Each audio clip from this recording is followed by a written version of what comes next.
Mesmo da sessão desta quarta-feira começar, as deputadas do PSOL, Sâmia Bonfim e Talíria Petroni, criticaram as diligências de parlamentares no Pontal do Paranapanema e tumultuaram a sessão. Vamos acompanhar um trecho. É que bateu o desespero.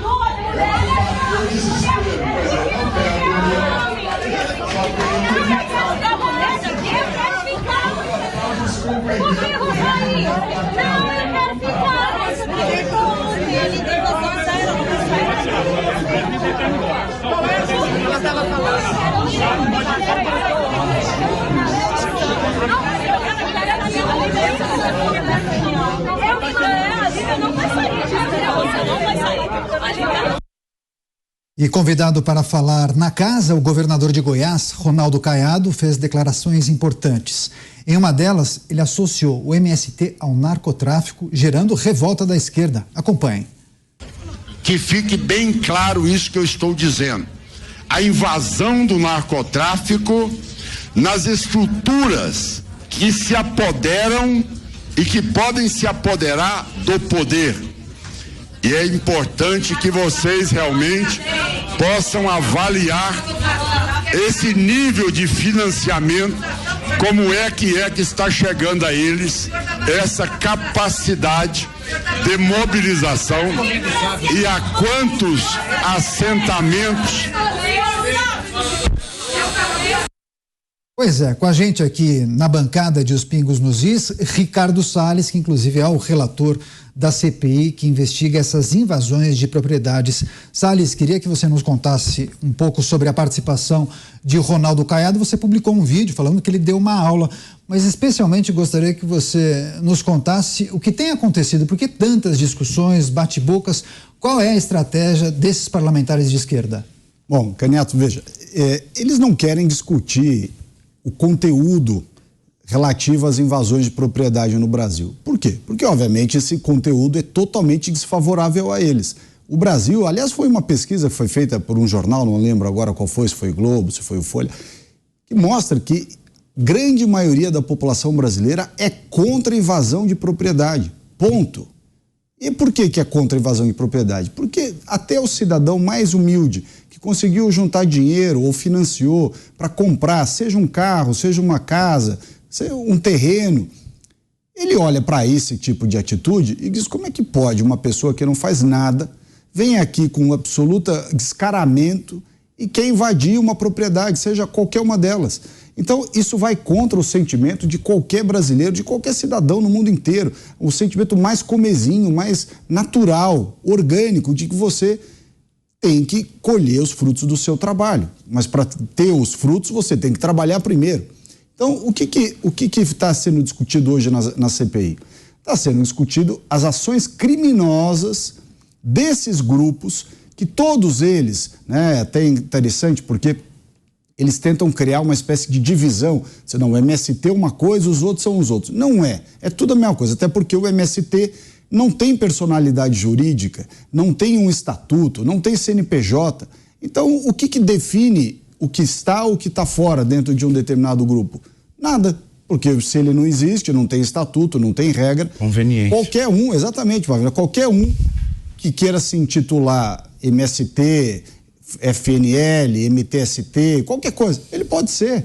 É quase como esse regramento do quilombola, ele é autodeclaratório. Às vezes eu sou ou não sou, acabou. Não tem definição jurídica, não se exclui, né? Tudo isso está no escopo da CPI. O que o Ronaldo Caiado contou?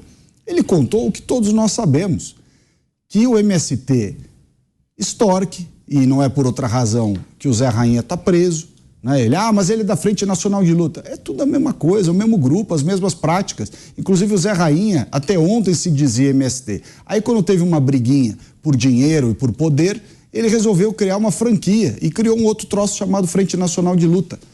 Mas é igual a Via Campesina, a CONTAG, a Liga dos Camponeses Pobres lá em Rondônia, é tudo igual, é a mesma prática, né? E a esquerda não quer discutir. O que tem feito as deputadas do PSOL em especial? Tentando se vitimizar.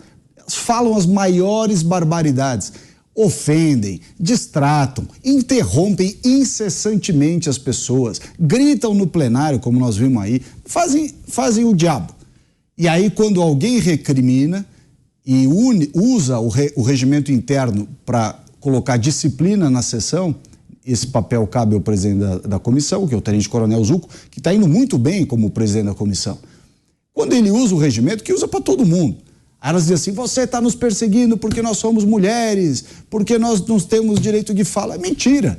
Elas se comportam brutalmente, né, desrespeitam os parlamentares, desrespeitam o governador que estava lá na condição de convidado, e tudo porque não querem que se vá ao centro da discussão, que são as práticas criminosas feitas antes das invasões, que eles arregimentam essas pessoas nas cidades e levam essas pessoas para invadir.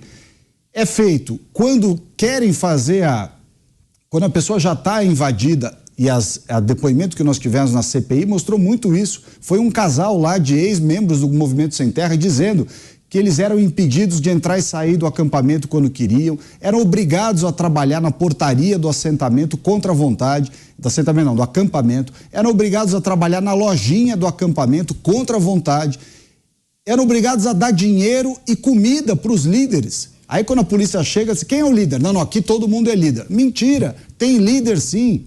E eles, quando fazem isso, até teve um fato curioso que essa senhora contou lá. Essa senhora contou o seguinte, que eles davam a comida que tinham, né, o que conseguiam. E, aliás, ela dizia o seguinte também, que eles não podiam plantar o que queriam.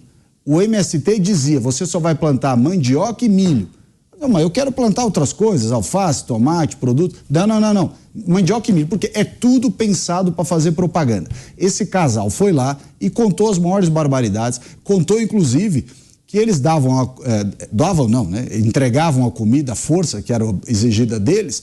Eles falaram assim, que o sujeito chegou ao desplante de dizer, chega de nos dar frango, nós queremos carne.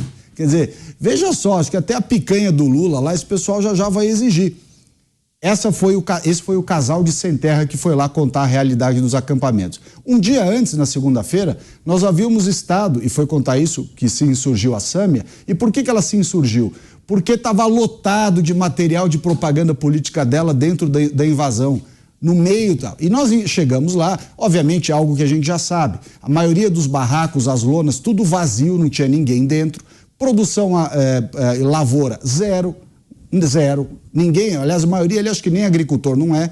Nós chegamos lá, eles começaram a tirar as enxadas de dentro dos porta-malas dos carros, jogaram um pouco de milho no chão para fingir que estava debulhando, tudo palha, tudo teatro. Mas pior do que isso, o galpão da fazenda invadida onde nós fomos, o galpão, tinha sido convertido numa espécie de catedral ideológica. Puseram uns banquinhos, né? Uns bancos assim, igual de igreja, e lá na frente, um monte de cartaz, faixa e frases, foto do Marx, foto do Lenin, foto do Che Guevara, frases de invasões, um monte de coisa e uma faixa enorme dizendo assim, a luta pelo socialismo, implementar, lutar sempre, desistir nunca. Quer dizer, converteram um galpão onde haviam máquinas agrícolas, sementes, defensivos, e levaram, sumiu tudo. Converteram aquilo na catedral da ideologia. Uma vergonha.